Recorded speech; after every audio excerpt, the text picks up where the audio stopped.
everyone. My name is Harry Mimi, and welcome to the Adulting Podcast. Yay! The show where we talk about everything from relationships to finances, our faith in God, everything that is pertaining to adulting. And today I have an awesome guest. He is a friend, a successful entrepreneur, and his name is Mr. Adet Kachi, the financial whiz. So, can you guess what we are going to be discussing today? That's right, money. We want to talk about how to be financially wise and savvy in this current economy. So, without further ado, let me allow my guest to introduce himself, Mr. Adet. I don't know how much of my introduction you want. Go for it. Let me say, let me start a little bit back. My name is Adet Kachi. I am born, bred from the coastal region here in Kilifi and Mombasa, but I did not know that. I began as a school teacher after graduating in agriculture. Then I realized well blended, so I pursued accounting, financial kind of disciplines, and later on I found myself off teaching, got a bit of credit, and ultimately I grew to become a microfinance actually specialist. Having worked both various places in Kenya and even abroad in Southern Africa, further pursued other higher levels of education just to strengthen my, sharpness and keenness. And now I'm CEO of Yehu Microfinance, an institution basically focusing on enhancing those who are socially and economically marginalized individuals a chance and opportunity pursue their interests in ways that can impact on their livelihoods. And probably this is what I've been doing all this time, and I'm still on. Nice. It's more than 10 years now. Wow.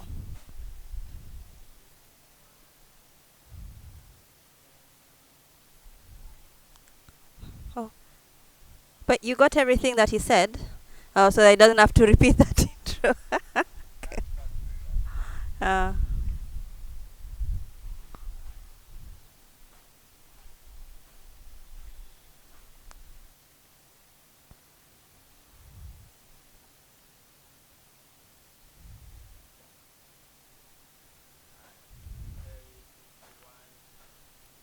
what an introduction. I'm telling you, secrets are coming out of the closet. I did not know you were born and bred in Kilifi. Good to know. Good to know, Mr. Adet.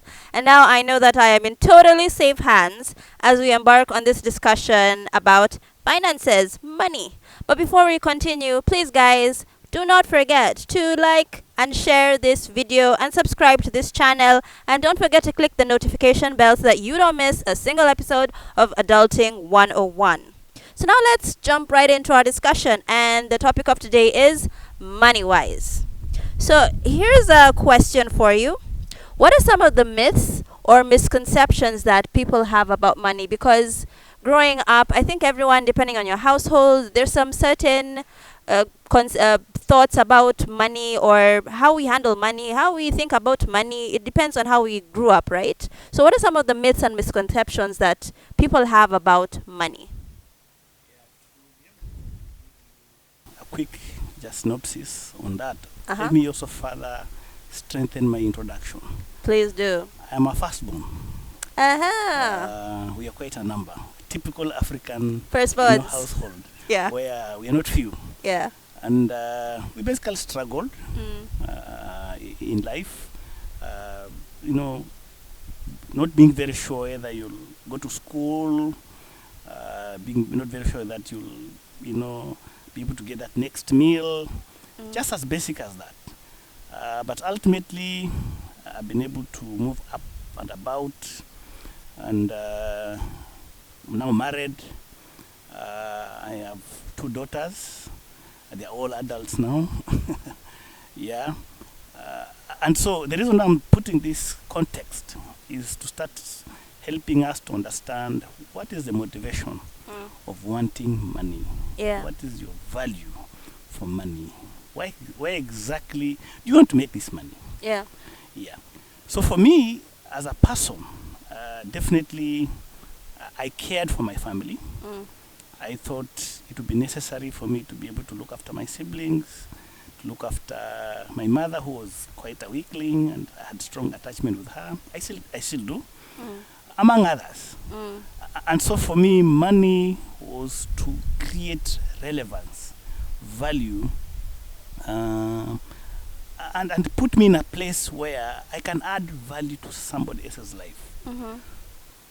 So I was passionate about trying to see how best I can make money so that I can make a big difference, both, of course, in my personal life, but also a lot more with my immediate, close family members who, Yeah. as I've said, we quite struggled quite back our Yeah. years. Yeah. That's nice. We can clearly see the firstborn coming out here in that you are hoping to make the money so that you can make everyone else's life better, whether it's your family or even right now what you're doing with Yehu Microfinance. It's trying to better the lives of the people who come to you for these loans. Yeah, sure. And what happens is that money, to some extent, reflects your value system, your beliefs. Your vision, who you are, what do you want, who you are as a person, not in terms of how much you've acquired, but who really you are as a person. Yes. In terms of your character, in terms of the kind of life you want to see, or the kind of world around you like to see, amongst others. So once that context is well defined, then the passion and the thirst and the push for seeking for this money becomes quite motivational, very inspirational. It doesn't become something you're competing with anybody else. It becomes like something saying, hey, I need to achieve this. I think this is the right thing to do. I think I must get this because of that context that is very clear within yourself. Yeah. Yes. That's right. But now there's some people who do not have the right context, because clearly from a young age, you already had decided that I want to pursue money. Not pursue money, but I would like to acquire this wealth. Just get money so that I can be able to make a difference in the life of my family and those ones who come your way. But some people, they have the wrong mindset, right? They already have misconceptions about money. Like some people, they're thinking that, by the way, it's impossible to live within my means. Or maybe I'm not paid enough to save. Or maybe there's even those ones who are like, God will provide, so why should I even save? The Bible says, God, we should not worry. See, God takes care of the birds of the air. So why should I? All these misconceptions are there, or more money equals to happiness. So now, with all those misconceptions, how are we supposed to acquire the right mindset about money? Because these are misconceptions that perhaps they have been carried on from when you are a child. You have this, that money is scarce, or even money is to be feared. You don't even want money because you don't even know where it goes. It's like your pocket has holes. Or when money comes, it's squandered. Maybe you saw your parents squandering it. Either parent was a drunk. So like all of these experiences, they shape one's relationship with money. So when you're a grown-up, you either fear money, you like money, you don't know how to manage money. Yes, It's like, because it's a cycle, it repeats, and you don't even realize it's repeating. So now, how does one, with all these wrong mindsets, adopt the right mindset for money? What is the right mindset for money? Because they say, as a man thinketh, so is he. So what is the right mindset for money, and how does one acquire this mindset? Essentially, I think one would like to ask themselves, what is your goal? Okay. What is this that you want to achieve in life? How do you, what's your identity within the context of your personal contribution that you like to make, defined in terms of what you want to do. Because if you really wanted to get money for the sake of getting it, you can get. People have gotten lots of money, and they've still lost that money. Yeah.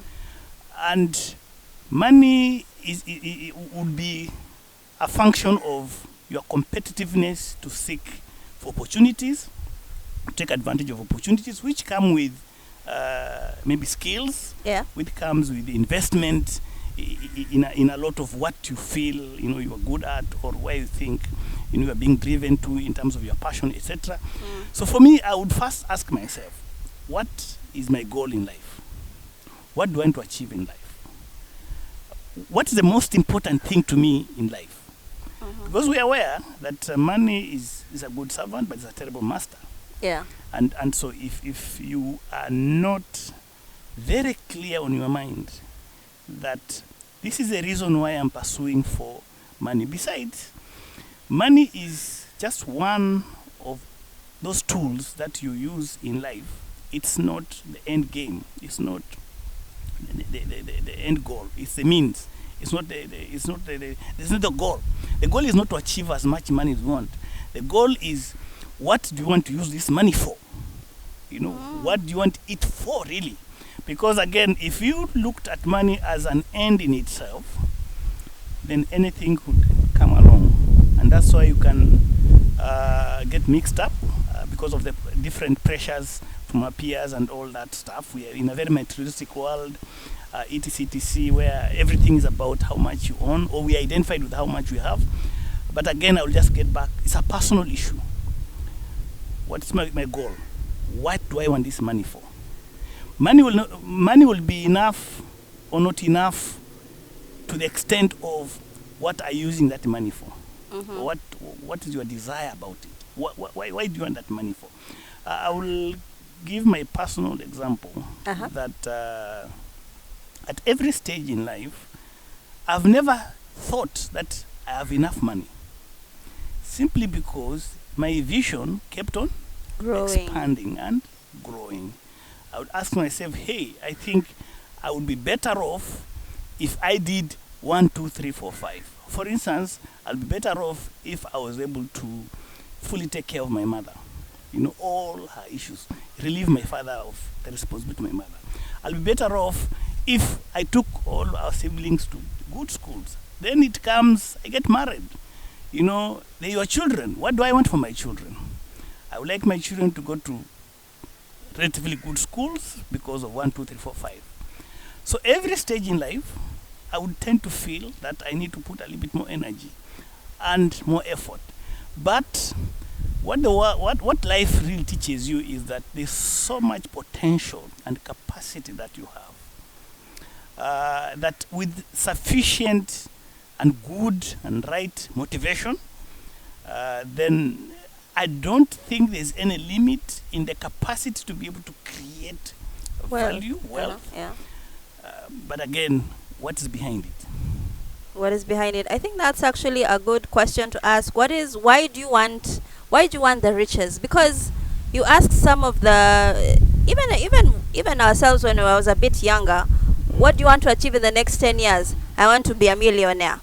Then it's like when you have this million shillings, and then, so I guess that's a very good question. Why do you want the money? Because how many people have become millionaires and they've blown it in a day? Yes. You have no record. There's nothing to show for this 1 million. At least say that I have bought a car. Here it is. I can't drive it, but here it is. You can't even account for that money because you didn't have a why. And just in conjunction with that, most people say, oh, I want money because I want to have financial freedom. What is financial freedom anyway? Is there anything like financial freedom? Because what you've been saying is, the more you acquire, then the more responsibilities come, and then the more the money is not enough. So is there financial freedom anyway? I think financial freedom is a response to the man's need, right, in the Garden of Eden. Yeah. Of not being under any control, of being able to do everything and anything that they that want. one would wish to do. Mm. And I think that's a big, a big. It's a lie. It's a lie because essentially, You're breaking my dreams right now. There's no financial freedom. um, the sense of wanting to be independent, Yeah. so that you don't seem to want to rely on anybody or whatever, is a good sense. Yeah. But everything comes with responsibility. Yeah. So I wouldn't. Okay, I know in a rudimentary manner you would be able to talk about financial freedom being able to meet your basic needs. You don't have to rely on anybody on basic needs and things like that. But my personal conviction as a person is that we are totally in the hands of God, Okay. and our freedom has been assured in Christ. And God has put us here in His vineyard to use every faculty that we have so that we can add value. Paul is very clear about if you don't work, you don't eat. Yes. So those are basic obligations and requirements. But the motivation to be free from the challenges of this life is a tall order. It's only God who can truly give you the total freedom that you probably are yearning for. Mm-hmm. When you're telling me about money, money does not buy you peace. It does not buy you joy. It does not buy you satisfaction. So what kind of freedom are you talking about? It doesn't give you even appetite. It doesn't buy you appetite. That's a fair point. A sense of fulfillment. Yeah. A sense of satisfaction. It doesn't give you that. So what kind of freedom are we talking about? I guess people might argue, the Gen Zs right now, where it's the era of the YouTubers and people are just selling NFTs. I have no idea what those are, but they're just like making money on YouTube, just selling pictures and whatever. And then they're showing you this lifestyle where they're living out of hotels and they're just globe trotting and they're having these fast cars and how to make money on YouTube. It's like now the younger generation, I think the older generation knew that you have to sweat. You just have to sweat. There's no, just climb up the ladder, take the stairs, what everyone says, But it's like now, the internet, we are seeing, whether it's an illusion or it's a reality, it will be debated, but it's like, there's this concept of, so I can actually just have a laptop and I do some TikTok videos and I become an overnight success, and financial freedom for them is, today I'm having breakfast in Paris and I have the financial ability to hop on a plane and have supper in Morocco. It's like just living life on your own terms and you can afford the luxuries of life. And of course, these are young people, so they don't have families. They're not thinking about school fees. They're just thinking about, I can do what I want. Well, I must appreciate that technology has really opened up opportunities and expanded different ways of being able to actually get your livelihood, and that should be applauded. That should be pursued. Mm-hmm. We should exhaust every opportunities that are coming, especially with the ICT and technology, and that's excellent. Yeah. But again, behind it all, Mm-hmm. what's our drive? Yeah. What's our motivation? What exactly do we want to achieve? Mm-hmm. I think that's the question to be answered. Yeah. We can pretty do lots of things. I've had the privilege myself to travel quite all over the world. But behind all this, when I look back, and I still enjoy traveling, I still enjoy going out there, probably because I can afford, but it was not so much because I could afford. It's just that I was seeking for opportunities that came up. Yeah. So what I would say is that it's okay to enjoy yourself. It's okay to seek a pleasure, but that's not the fundamental definition of what life is all about. Mm-hmm. Yes, ultimately, we have been created to be impactful in the environment in which we're in, to live it a lot more better than we found it. I think this is a responsibility God has given us, and let's deploy all the resources at our disposal, spiritual, social, financial, intellectual, to be able to bring out this great vision that God is building up for himself, Yeah. ultimately for his own glory. Yeah. Yes. You know, this money topic, it's really, really big, because even in the Bible, 16 out of 38 of Jesus's parables was about money. So money for sure, it's really a big deal, and I guess everyone has their own take on it. But as you're saying, what is the purpose? Why are you looking for it, and what do you want to achieve? But I guess one can also argue, as much as I want to make the world a better place and spread the gospel, why can't I be a millionaire in the process? You know, I guess that's it. How do you account for verses like Deuteronomy 8:18 that talk about how, remember the Lord your God? It's God was telling the Israelites, yeah. For it is he who gives you the power to make wealth. So I guess there are those things. Like, you know, is wealth bad? Because also there are these whole notions that if you're a Christian, then you should be poor.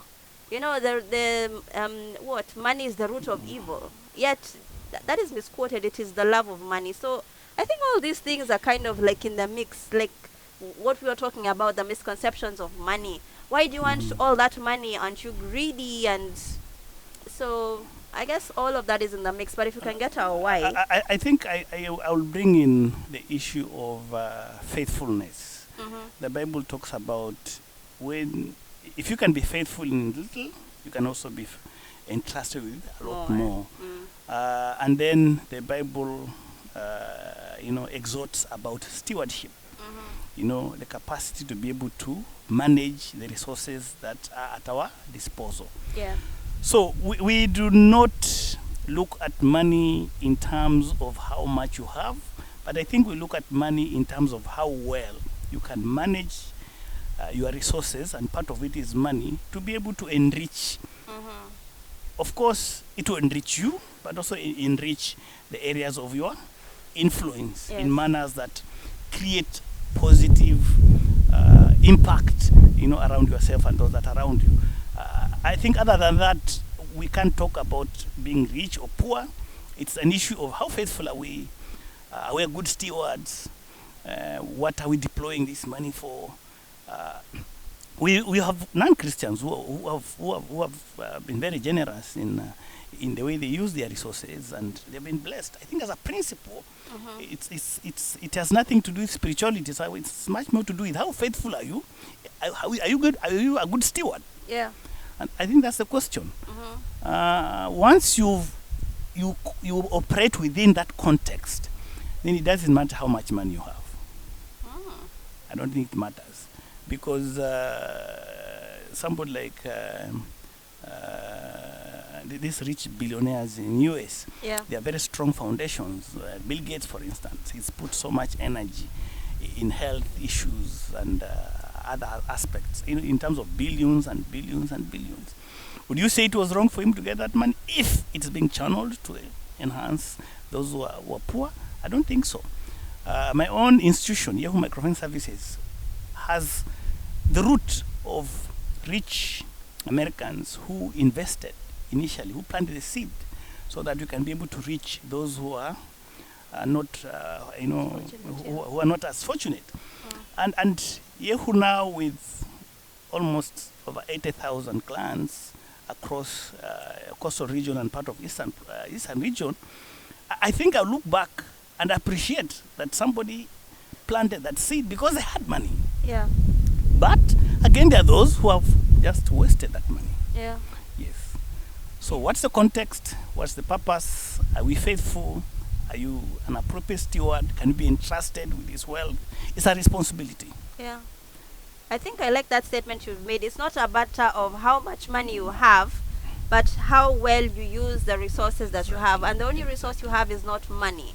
It's one of the many resources that God has given us. And on that note, I think it's time for a commercial break. We'll be right back. Stay tuned.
And we are back. Welcome to Adulting 101. My name is Harry Mimi, and my guest here is Financial Wiz, Mr. Adet. So during the break, I was just talking about these TikTok millionaires, because the younger generation, the Gen Zs, we're always like, but this guy is making millions on TikTok. Why can't I do the same? There's this guy I think he's Senegalese, and he's a TikTok millionaire just by pouring water into cups and whatever, and they have like, I don't know, it's like some really funny thing.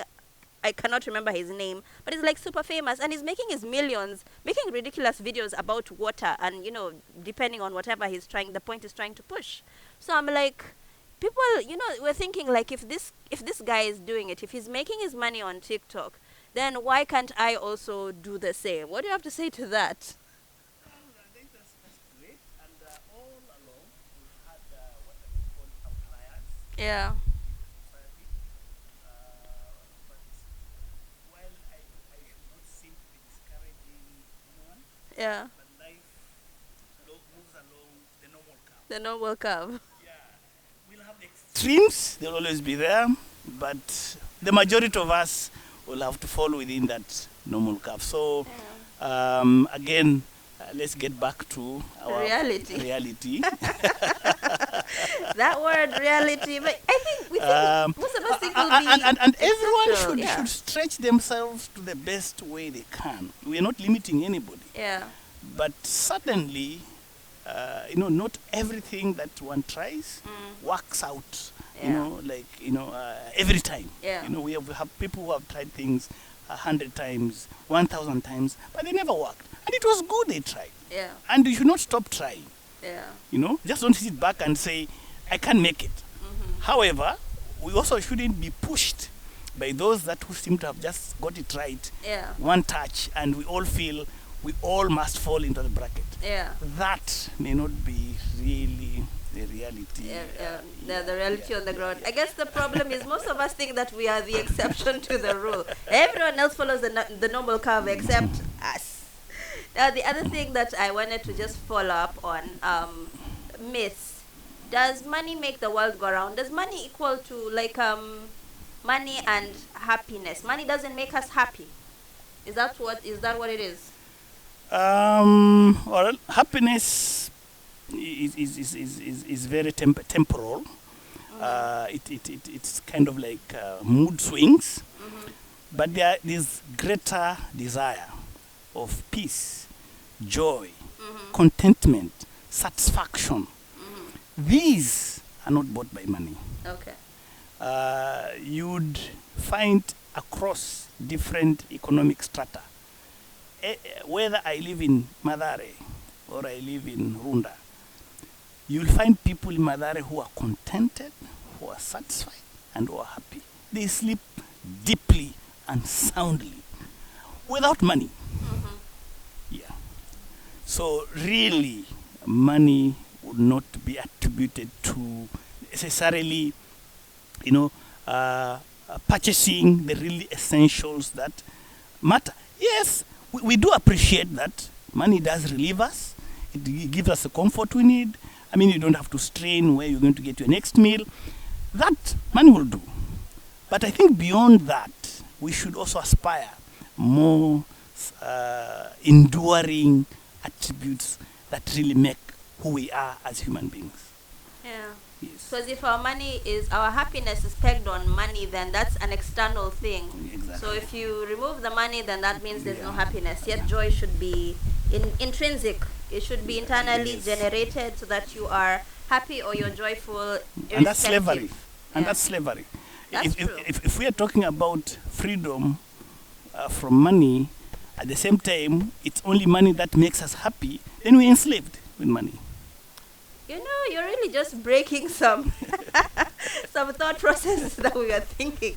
We are enslaved and we have no idea that we're enslaved because we're trying to keep up with the Joneses. We're trying to achieve the 6-figure salaries so that we can buy some material things which most likely we don't even need, just because society is telling us that we ought to.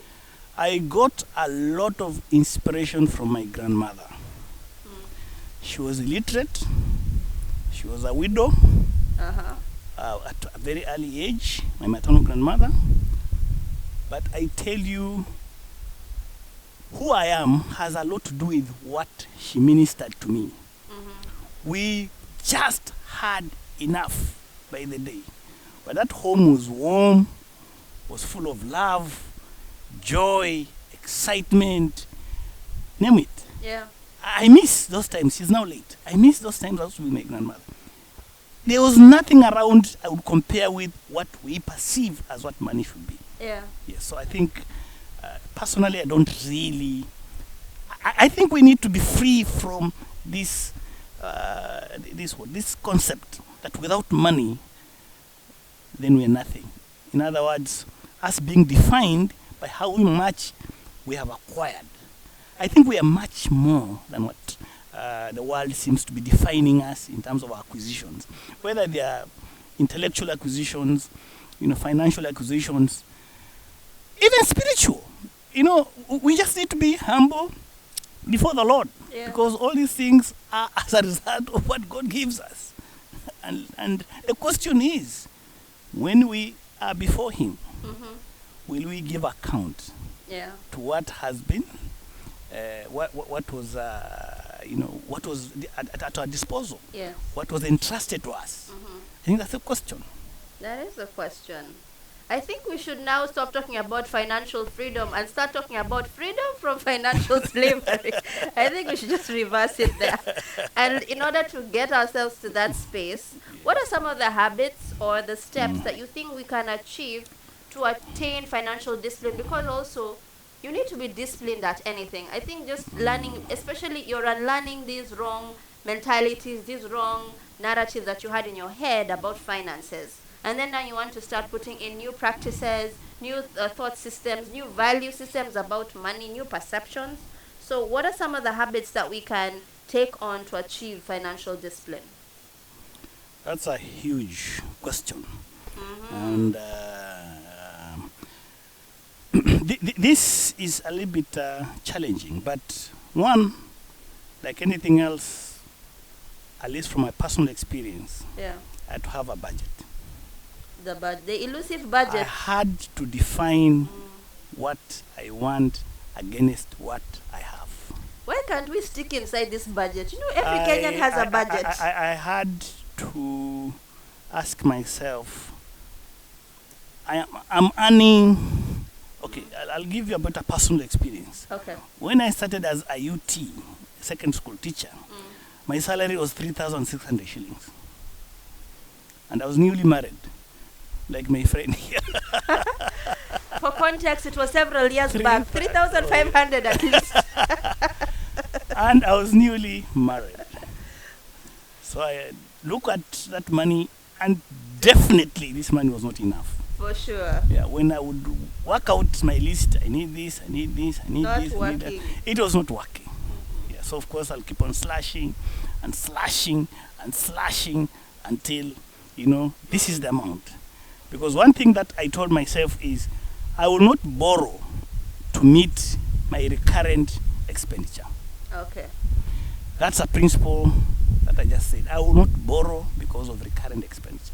I will borrow for something outside the norm that has happened, but not just to be able to sustain my normal whatever. So, could you just for those who might not be financially savvy, what are recurrent expenditures? Okay, my rent, the food, make, of course, basic maybe airtime just to be able to communicate. Or transport to work. Those every month, they're essentials. there. These ones are there. These ones I had to discipline myself and say, hey, I'll have to operate by this. Now, in as much as, of course, I would wish maybe to visit a friend, to be able to support here, whatever it is, I had that, that discipline. However, it affected me to appreciate that I need to do something to expand that income base. Yes. So I felt the pressure that this money cannot last me for long. If anybody gets sick, I'm in trouble. If this happened, I'm in trouble. If my mother was kind of whatever, well, I'm in trouble. So what do I do? Yes. So based on that pressure, I started asking myself, can I get some extra income to be able to fill up? Meanwhile, I am disciplined. I don't want to borrow. I don't want to borrow because of anything else. And God is very gracious, because the more that need is very, very apparent, the more your mind now kind of opens up and starts seeing opportunities that probably ordinarily you would not have seen. Necessity is the mother of invention. That's it. If you create that pressure on you, knowing that I'm not going to get a shortcut. Nowadays there's Fuliza. I'm going to Fuliza. I'm going to do. No. Fuliza is not a shortcut, it's a death trap. Exactly. Chala, death trap. So I'm not going to borrow because of anything that is outside there. As long as I'm operating within the norm, I'm not going to borrow. So that pressure that creates in you feeling dissatisfied that I need to do something to be able to, make up, So for instance, I was able to start giving side tuitions, something I never wanted to do. I never even thought about it. And guess what? Parents started showing up that they want tuitions. There's no, it's not working. I can still do this, but I'm really stretching myself. No, and I need to add some extra skills. I need extra skills. I think as long as I'm operating the way I am, it's very hard for me to expand. So I started now getting extra. I introduced myself as my first degree being a degree in agriculture. But now I'm a financial person. So I said, no. The easiest thing I can do is some accounting and financial courses. So I enrolled with CASNEP. And I'm driven by the fact that my budget does not take me through. That's my push. I want to meet certain needs. I feel my child, then I had only one child. My child didn't just get sufficient. I felt my wife wasn't really feeling like a man in the home, too many issues. I said, okay, I'm going to take this positive. It's a challenge. So in the midst of this and a bit of extra courses, etc., I was able to graduate myself outside IUT and get a better opportunity in financial sector, which was definitely a lot, almost like my salary got tripled. Then suddenly, as I said, money is never more responsibilities coming. More money, more responsibilities. More responsibilities. But you don't grumble. You don't complain. Money comes in as a tool to be deployed for enrichment of our lives and those around us and our environment. That's really my spirit. So again, but getting back to your question, I think you must draw a line and accept where you are. That I cannot afford 1, 2, 3, 4. In the meantime, not forever. In the meantime. So what next? We are a microwave generation. Even in Google, I want it and I want it now. Then you'll just get yourself in those death traps. In those death traps, The pressure to fulfill what you can't would be so hard that you will not progressively allow your mind to be creative and to give you what is sustainable and that can be able to support you.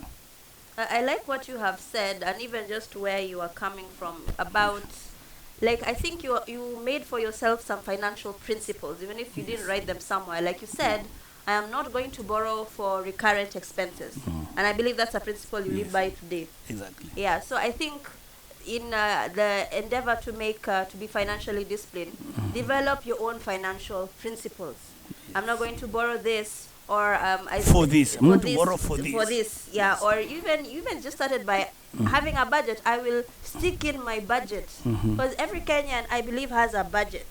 But now whether you stick in that budget or not is now the issue. And also, I like another thing that you talked about. You didn't really talk about it, but it is coming out very clearly. You have a positive attitude about money.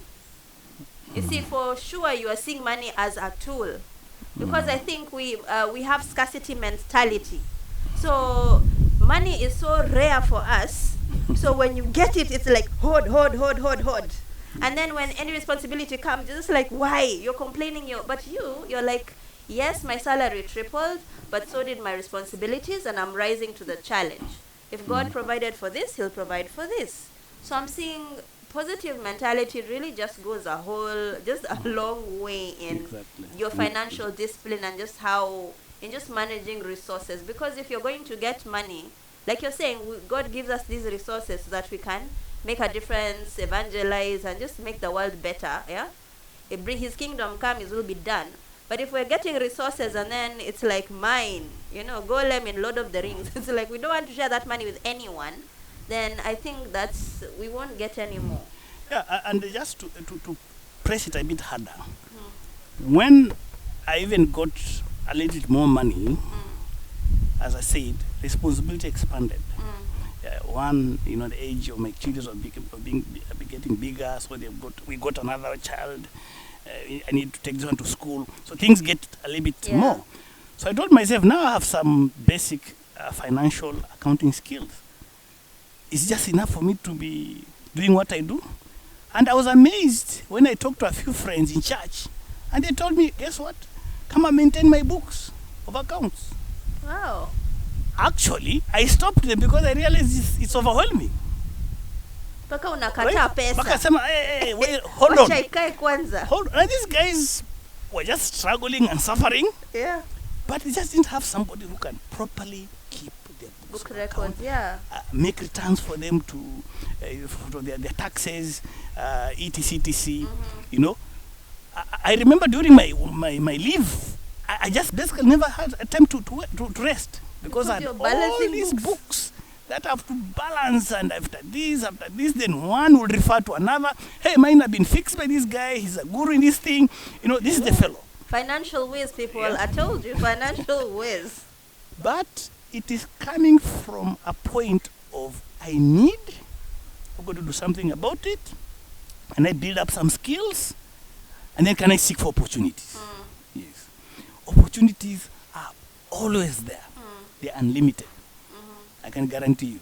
It's only for some reason either we are not competent enough to take advantage of those opportunities, or we are so closed in that we can't see them. Mm. Yes. I think that's also another valid, good point that you're making. That you yourself, you realize that okay, as much as you are sticking to your financial principles, Yes. you're staying in your budget, and you are making sure that you are not you're not borrowing for your recurrent expenditure, but also you realize that this is not enough. I need to I need to make sure that I get some outside source of income.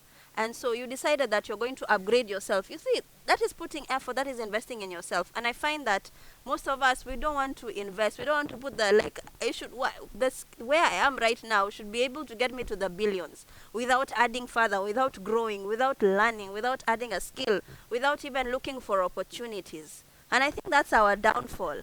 I want to make it this way, and if it's not this way, then that's it. Instead of, okay, you started as with agriculture, then you went to teaching, then you were like, okay, let me do this whole accounting thing. So I think we should learn to be dynamic and just, because change is the only thing that is promised, it is guaranteed. So I like that point you're making. Uh huh. Yeah.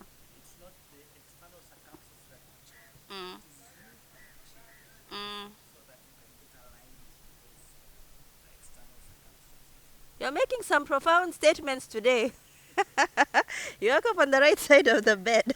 Yeah, change that. It is internal. You cannot affect the external. The only rather not you can affect external, but you cannot control it. The person you can control is you. You're the one. You can upgrade yourself. You can grow your skills. You can change your mindset. You can discipline yourself. You can do whatever you want to yourself, and then now that will affect your environment, can cause change outside. Yeah. Alrighty. So now, one of the things that I hear people talking about, and we even touched about it, even if we didn't say it outright, about being able to be more financially disciplined, is simplify your life. So, what does that mean, especially in this era where we do not want a simple life? I don't think that's why we're trying to buy the latest gadget, the latest shoes, whatever the influencer is wearing, I want to wear it. Wherever they're vacationing, I want to go. Whatever car they're driving, I want, so it's like life is, how do we simplify life?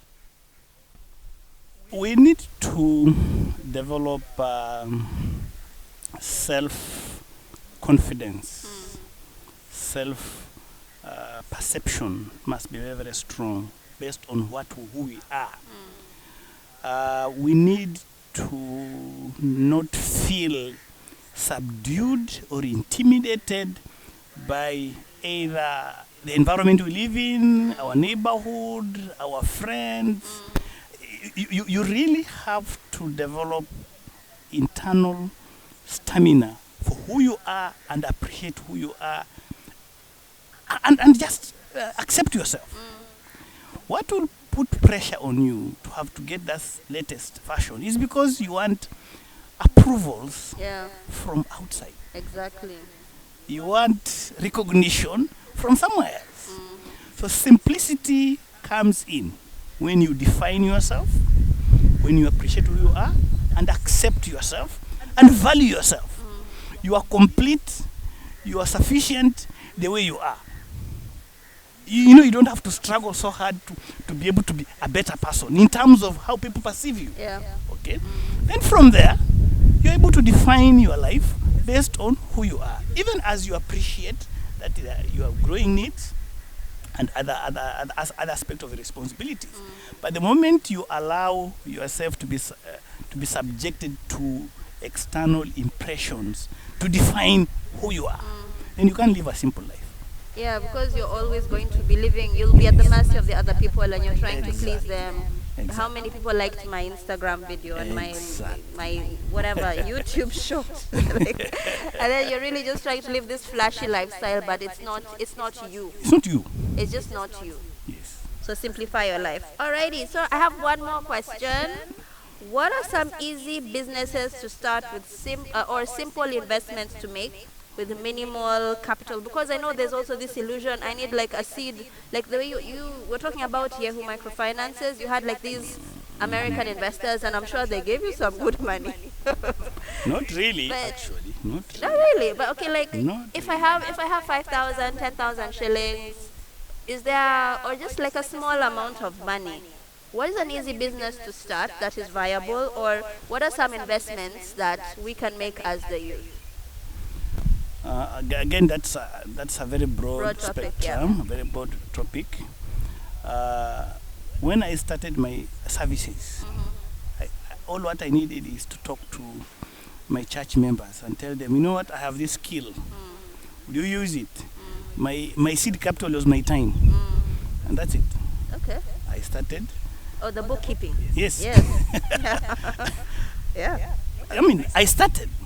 Oh yeah, you didn't even need any finances, by the way. Yeah. It was your resource was the time Exactly. and your skill. Yeah. And my skill. Yeah. So again, that's the question.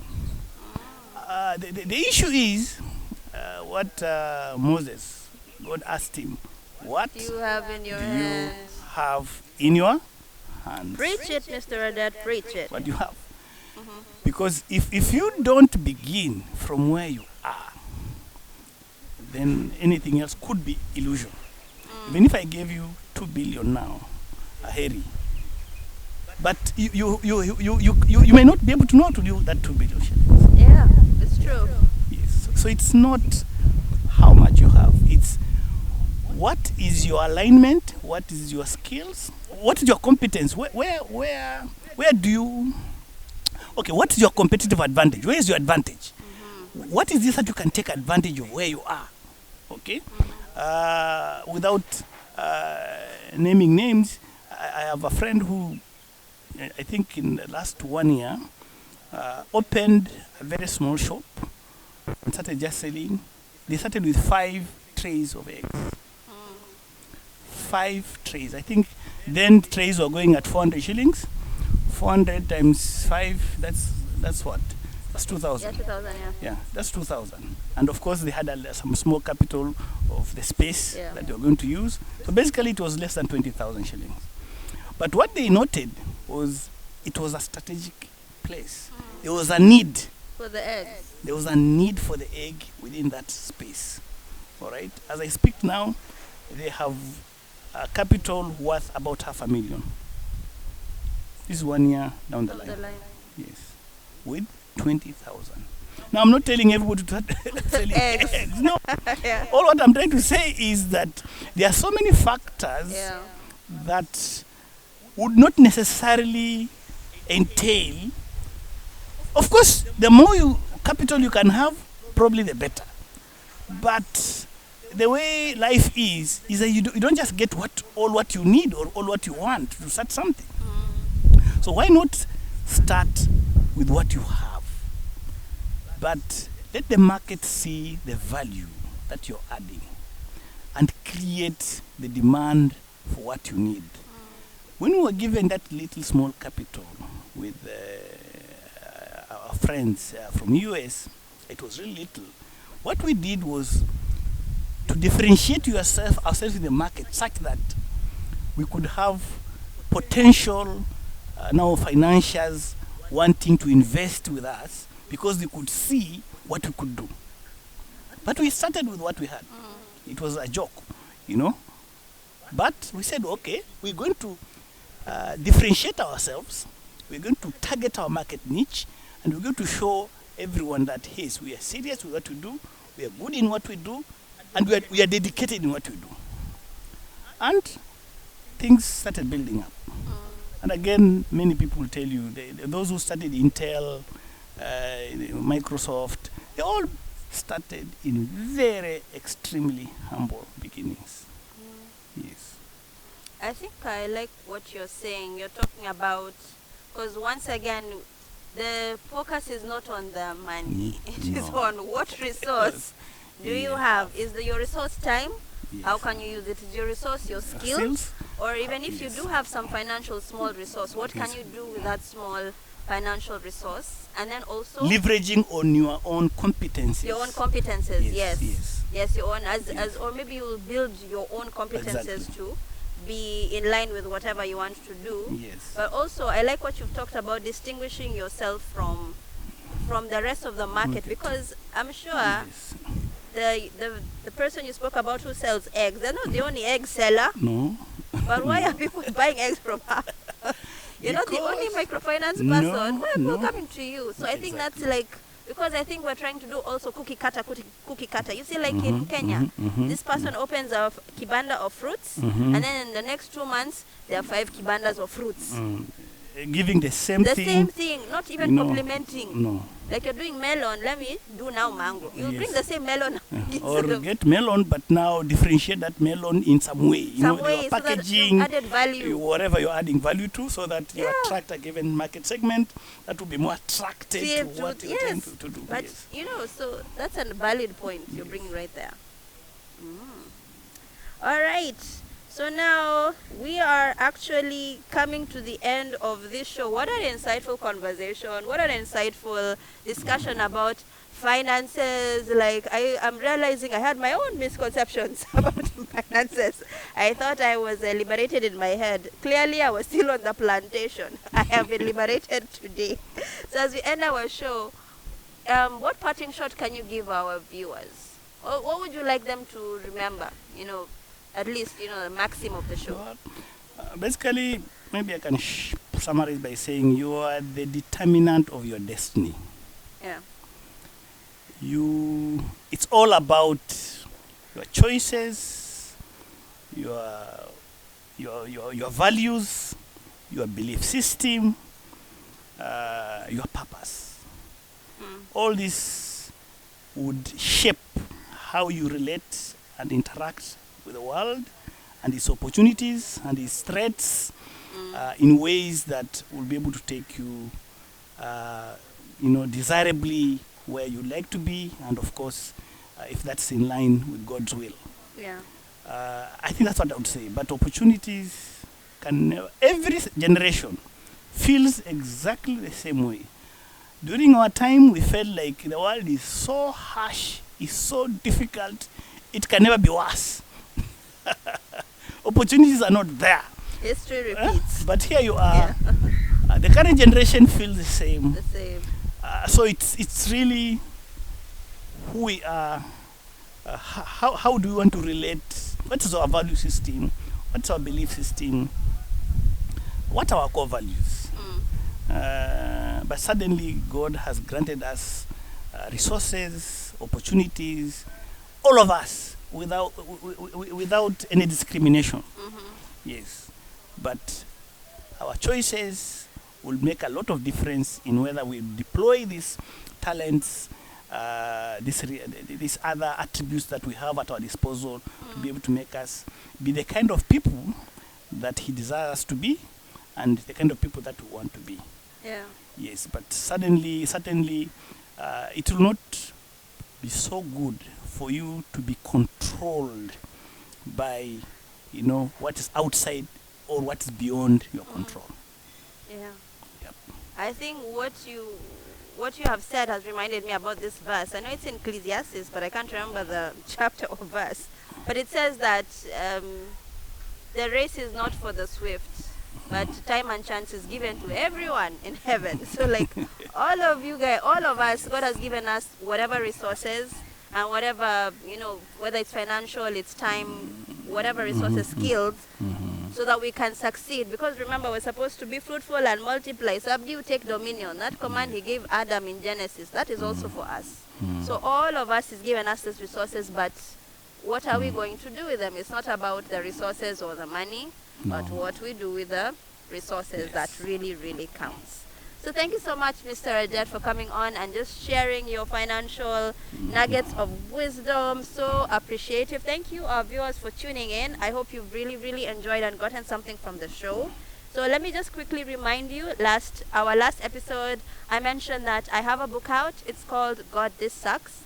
If you'd like a copy of that book, you can find it in the description link below this video. So thank you so much for tuning in. Remember to like, share, subscribe, click that notification bell. See you next time. Bye.